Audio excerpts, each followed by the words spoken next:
AM 1670, Dewberry Jam Community Radio, Valencia, El Dorado, Northern Hills, San Antonio, Texas.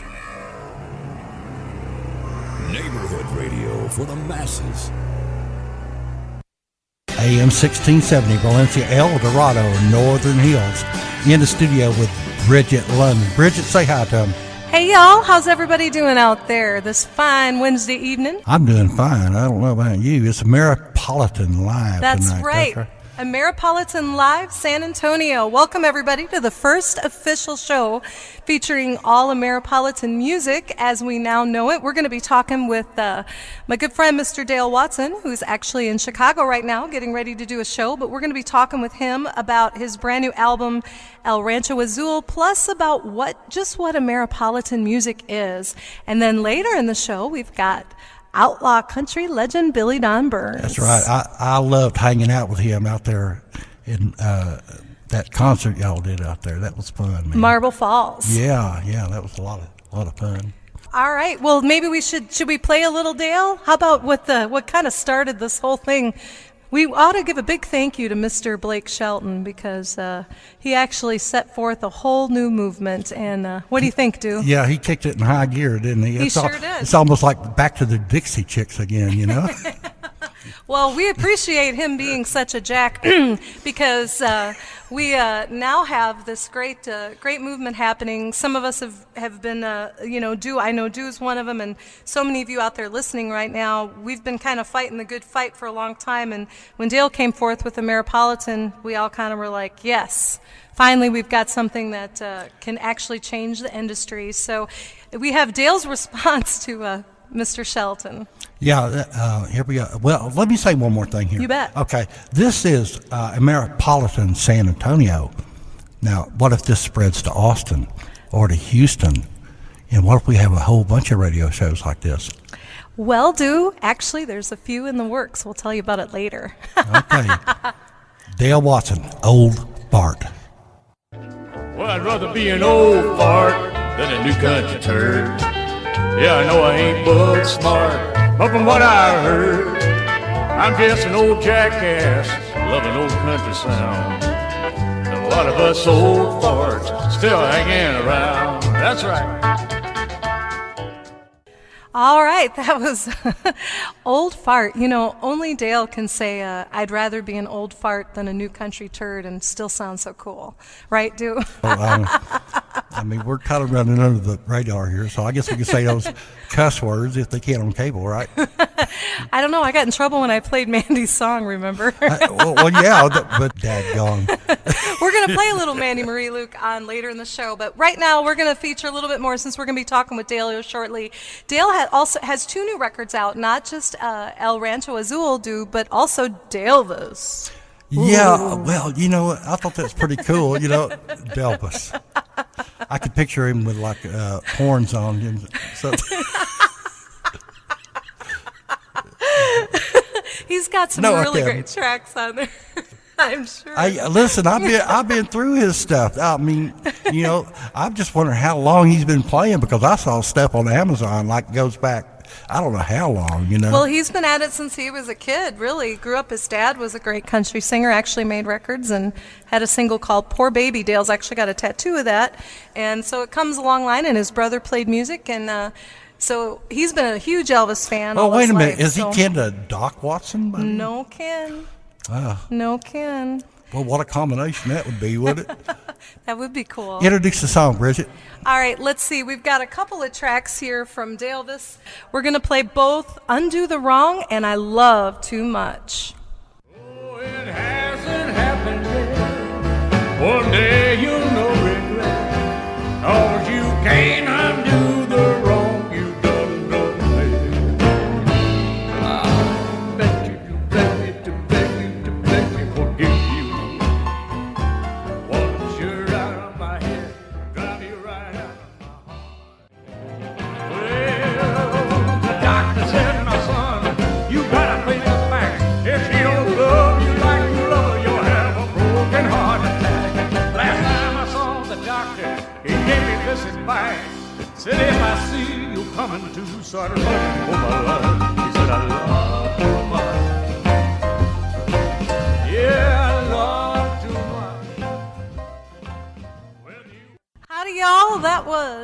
Mr. Dale Watson from his Delvis album. This is Bridget London, and you're listening to Ameripolitan Live San Antonio. I'm here at the luxurious Stewberry Jam Community Radio Studios, and actually, this is probably one of the best studios I've been in for radio stations or anywhere. And actually, when I do my radio show, I send it in. This is my first time live here, so I'm having a ball with Dew and Selena. They're having a good old time, and we're having a lot of fun in the chat room, folks. Want to remind those of you listening, just come on in and say hi, because that way when Dale comes on, if you got a question about Ameripolitan music or something you want to ask him, and also Billy Don Burns will be on later in the show, you can ask him. And plus, we're just having fun. We've got a lot of folks with some dirty names in the chat room, too, by the way, just saying. That's right. Sorry, Dew gave me some maker's marks, so I'm having quite a good time already. But we're excited that we're going to have Dale on talking about Ameripolitan music and everything that it stands for. This is really now the time for roots music to make its presence known in a new way. This can actually reshape the entire industry. And Americana music did that, actually. And this is going to be different in a different way. Americana, as Dale puts it, is music with a rock influence, roots music with a rock influence. It may be country-ish, but Ameripolitan is for that music that Blake Shelton would call your grandpa's country music. So, and I am nobody's grandpa. I'm just saying, dude. I have grandchildren. Does that make me a grandpa? Hey, I love grandparents. There we go. There's nothing, I think that's cool, but I'm just saying it's for everybody, and there's so many people that are so hungry for this music to find its way to the airways, and those of us who do our kind of renegade radio programs and Dew Station and all the other folks, you know, we're doing everything we can, but wouldn't it be great if you went into a grocery store and you didn't have to listen to Carrie Underwood? I'm just saying. So. Well, yeah. It used to be Muzak, though, if you think about it. That's true, but to me, it's all the same. This is AM 1670. We got another one coming up by Dale Watson, and I think he might have tried to call in there. Dale, if you can hear me, call back.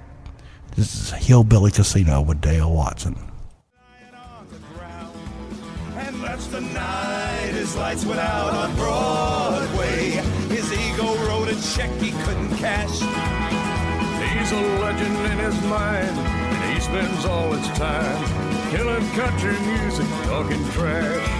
Yeah, that's the night his lights went out on Broadway. Hello? AM 1670, you are on the air. Is that Mr. Dale Watson, I hear? That is me. How y'all doing? Hey, Dale, sorry about the major malfunction there. You know, I'm still getting used to this stuff, if you know what I mean. Right. We got our growing pains. That's right. How's it going up there? You brave the snow, and you're in Chicago tonight, right? Chicago tonight, yeah. You know, the forecasters make everything sound like gloom and doom, and it's just a beautiful night here. No snow, and streets are clear, and Well, so all hopefully we'll right. get some people out. Great. I hope so too. Well, thanks so much for being on the debut of Ameripolitan Live. We're all really excited here about Ameripolitan music, and we're going to feature some songs and talk about your new record that you have out. But before we do that, a lot of folks, if we can just talk a little bit about how did this all start with Ameripolitan music? Well, I had this idea years and years ago whenever, my frustration, obviously, from, like in the early 90s, I wrote songs about it, starting with Nashville Rash, but I just really thought that it when people asked me, I was getting a haircut somewhere in, Detroit, Michigan or something, they asked me what kind of music I do, and I knew if I said I did country music, it would make them think of, the modern country music, and that would be misleading to them and to whoever likes that genre and whoever, and to me. And so I just wanted to I've been trying to think of a word that would, if you said it, it didn't mean anything. It didn't bring any thought process, because if I called it old country, then they would just dismiss it as a retro thing with no importance. You call it real country, they still refer to the root word of country, and which is today what Kenny Chesney. So, that type of thing. Right. Which is fine. But the fact that what happened re-inspired it was the Blake Shelton comments. It really made it obvious to everybody, not just me, if this is going to survive, because they obviously with his comments, he was just saying what the industry believes, and that our music really doesn't have any purpose or relevance, and that the fans of it don't matter either. So it was a perfect time to cut the roots off that they have, but they don't deserve, and replant them. And them roots are Ameripolitan. Absolutely. And I think, too, what's so great about what happened, I'm actually kind of grateful to Blake Shelton because, like you were saying, everybody in the industry knew and we knew, but a lot of the general public didn't. I think that they just really realized, like you were saying at that point, like, wow, this is actually how they really feel. Things are not going to change. And then with you starting Ameripolitan Music, it's just the perfect time. And we're all, I mean, I'm over the moon about it, obviously. You can tell.